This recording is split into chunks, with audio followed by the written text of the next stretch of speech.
माँ जी, रोटी के साथ मूली गाजर काट दूं? नहीं, रहने दे बहू, मेरे दांत तो है नहीं, इन टूटी दाढ़ों से बिल्कुल नहीं चबाया जाता। आहा, मजा आ गया। काला नमक और नींबू मसाला डालकर मूली गाजर अमरूद खाओ तो सर्दियों की दोपहर सुहानी हो जाती है। थोड़ी आवाज कम कर ले, दांतों से कितना कचर कचर कर रही है।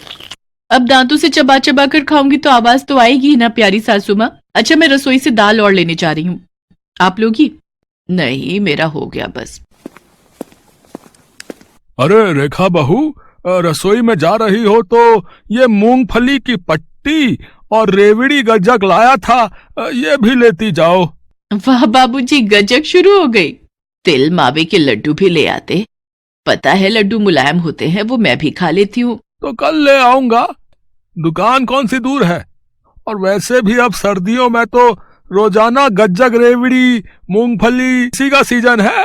कोई जरूरत नहीं है लाने की, ये तो खुद से सोचना चाहिए था। बस अपने बारे में ही सोचते रहते हो सब, मेरे बारे में तो कोई भी नहीं सोचता। माँ जी, रोहित जो कल गाजर का हलवा लाए थे, आपको वो गर्म करके देती हूँ। कुछ नहीं खाना मुझे, मैं अपने कमरे में थोड़ी देर सोने जा रही हूँ। शाम को चाय का समय होगा तो मुझे उठा देना। रेखा की सास यानी कि शोभा देवी, उनके दांत जल्दी खराब हो गए और नकली दांत लगाना उन्हें पसंद नहीं। इस कारण वो कुछ भी सख्त चीज नहीं खा पाती और कोई दूसरा खाए तो वो भी बर्दाश्त नहीं।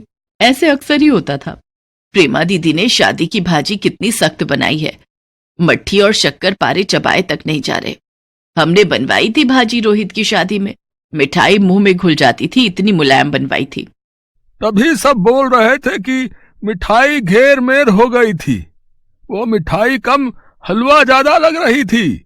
ससुर की बात सुनकर रेखा हंस पड़ती है, जिस कारण शोभा देवी और गुस्से में भर जाती है। दोनों कैसे हंस रहे हैं। काश मेरे पास ऐसे जादुई दांत होते जिनसे मैं कोई भी चीज छपाकर खा सकती। अगर ऐसा होता तो ये लोग मुझ पर कभी ना हंसते, मैं भी इनकी तरह सब कुछ खा सकती थी।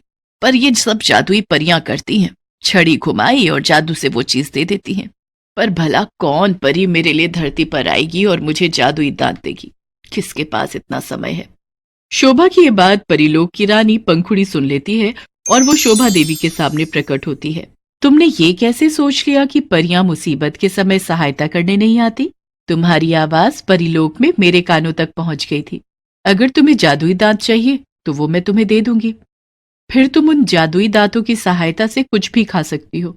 ये दांत किसी को भी दिखाई नहीं देंगे, सिर्फ तुम्हें ही दिखाई देंगे। पर इतना याद रखना, जिस दिन तुम्हारे जादुई दांतों का जादू किसी को भी पता चल गया, उस दिन ये जादुई दांत गायब हो जाएंगे और तुम फिर से बिना दांतों की हो जाओगी। क्या आप मुझे जादुई दांत दे सकती हो?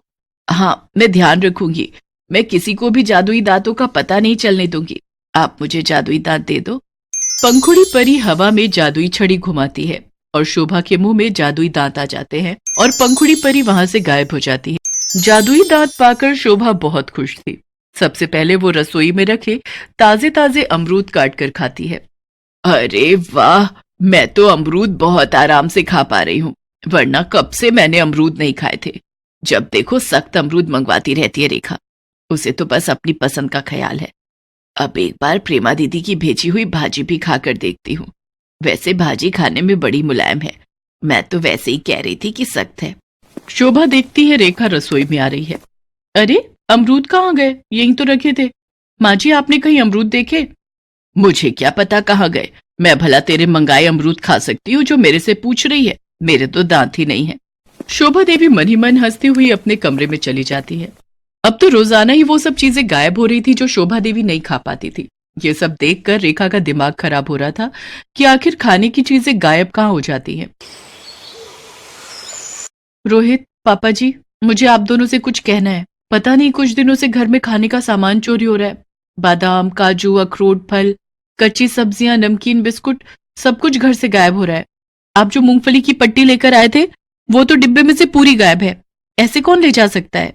कोई बात नहीं बहू, हो सकता है खाने पीने में पता नहीं चलता होगा, मैं और ले आऊंगा। रेखा बहू कैसी बावली सी हो रही है। उसे क्या पता खाने का सारा सामान मैं अपने जादुई दांतों की मदद से खा जाती हूँ।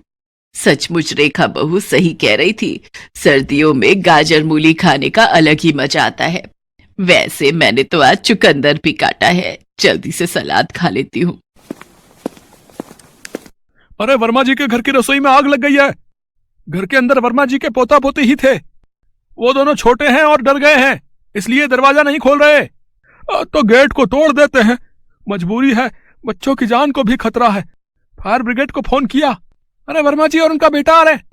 उनकी पत्नी और बहू बहुत देर से बच्चों को समझा रहे हैं। गेट भी तो पक्के लोहे का बना हुआ है, आसानी से टूटने वाला नहीं, कुंडी अंदर से बंद है। रेखा के ससुर घर से बाहर जाते हैं। पिंकी बंटी बच्चों गेट पर आओ, गेट खोल दो, तुम्हें कुछ नहीं होगा। मम्मी बाहर आग है, हम नहीं आ पा रहे।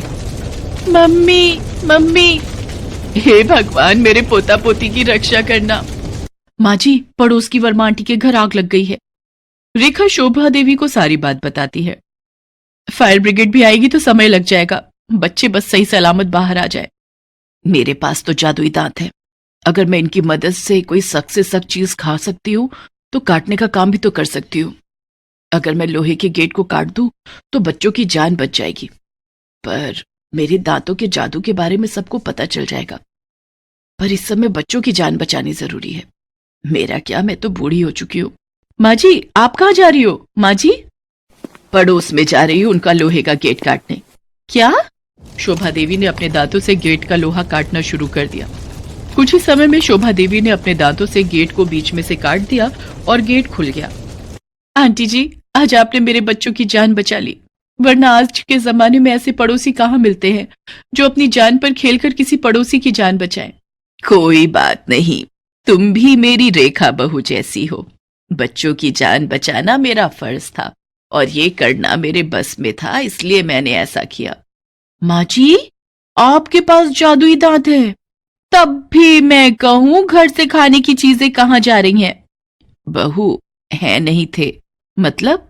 शोभा देवी रेखा को सारी बात बताती है। माँ जी, आप बहुत अच्छे हो।